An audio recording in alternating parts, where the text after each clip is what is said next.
మా ప్రభుత్వము చిత్తశుద్ధితో ప్రయత్నం చేస్తుంది. ఆర్థిక సమస్యలు ఉన్నాయి. రిటైర్మెంట్ ఉద్యోగస్తుల బెనిఫిట్స్ ఇవ్వడానికి కూడా ఖజానా ఖాళీగా ఉంది. ప్రతి నెల 1000 మంది ఉద్యోగులు ఈరోజు యావరేజ్గా రిటైర్ అవుతున్నారు. ఒక ప్రభుత్వ ఉద్యోగి రిటైర్ అవుతున్నాడంటే రిటైర్మెంట్ బెనిఫిట్స్ 1 కోటి రూపాయలు దాదాపుగా చెల్లించాల్సిన పరిస్థితి.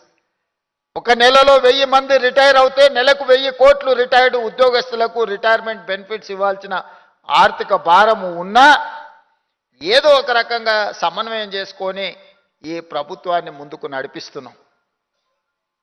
ఈరోజు ప్రజలు, వ్యాపారస్తులు ప్రభుత్వానికి కట్టాల్సిన పన్నులు వసూలు చేయాల్సిన బాధ్యత, ప్రభుత్వం యొక్క ఆర్థిక పరిస్థితిని మెరుగుపరిచే బాధ్యత మీ చేతుల్లో ఉంది.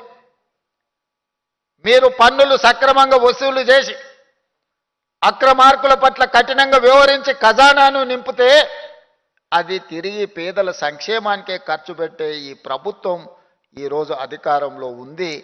మీరు కష్టపడితే 10 మంది పేదలకు మేలు జరుగుతుంది. మీరు చిత్తశుద్ధితో పని చేస్తే 10 మందికి సహాయం అందుతుందని చెప్పి నేను ఈ సందర్భంగా నా ఉద్యోగ మిత్రులకు నేను తెలియజేయదలుచుకున్నాను.